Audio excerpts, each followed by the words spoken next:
తెలంగాణలో కాంగ్రెస్ ప్రభుత్వం అధికారంలోకి 420 రోజులు పూర్తయిన సందర్భంగా రాష్ట్ర వ్యాప్తంగా బీఆర్ఎస్ ఆందోళనలు చేపట్టనుంది. ఎన్నికలప్పుడు ఇచ్చిన 420 హామీలను అమలు చేయకుండా మోసం చేశారు అంటూ నిరసనలు చేయనుంది. మరోవైపు ఇవాళ గాంధీ వర్ధంతి సందర్భంగా ఆయన విగ్రహాలకు నివాళులర్పించడంతో పాటు వినతి పత్రాలు ఇవ్వాలని బీఆర్ఎస్ నిర్ణయించింది.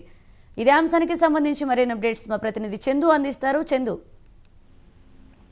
మనీషా, నేడు రాష్ట్ర వ్యాప్తంగా బీఆర్ఎస్ పార్టీ నిరసనలకు పిలుపునిచ్చింది. ముఖ్యంగా మహాత్మా గాంధీ వర్ధన్ సందర్భంగా అన్ని గాంధీ విగ్రహాలకు కూడా వినతి పత్రాలు ఇచ్చి నిరసన తెలపాలని కూడా ఇప్పటికే BRS party working president KTR పిలుపునిచ్చారు. ముఖ్యంగా తెలంగాణలో కాంగ్రెస్ పార్టీ అధికారంలోకి వచ్చి 420 రోజులు పూర్తవుతుంది. ఈ క్రమంలోనే నిరసన పిలుపునిచ్చింది. ఎందుకంటే కాంగ్రెస్ పార్టీ 6 గ్యారెంటీలతో పాటు 420 హామీలు ఇచ్చిందంటూ కూడా మొదటి నుంచి బీఆర్ఎస్ పార్టీ ఆరోపిస్తూ వస్తుంది. ఇచ్చినటువంటి 420 హామీలు అన్ని కూడా ఇప్పటివరకు కూడా అమలు చేయలేదంటూ కూడా విమర్శలు చేస్తున్న క్రమంలోనే ఈ రోజు ఒక వినూత్న నిరసనకైతే పిలుపునిచ్చింది. అన్ని మండల, జిల్లా కేంద్రాలు, గ్రామాల్లో కూడా గాంధీ విగ్రహాలు ఉంటే ఖచ్చితంగా గాంధీ ఫోటోలు పెట్టాలి, ఖచ్చితంగా వినతి పత్రాలు ఇచ్చి నిరసన తెలపాలి. నిరసన ద్వారా ప్రభుత్వం ఇప్పటికైనా 420 హామీలు నెరవేర్చాలా, ఒత్తిడి తీసుకురావాలని కూడా పిలుపునిచ్చిన నేపథ్యంలో అన్ని జిల్లా కేంద్రాలలో కూడా ఈ రోజు ఈ కార్యక్రమాన్ని చేపట్టబోతున్నారు. ముఖ్యంగా చూసినట్టయితే ఈ రోజు బీఆర్ఎస్ పార్టీ విద్యార్థి విభాగం ఆధ్వర్యంలో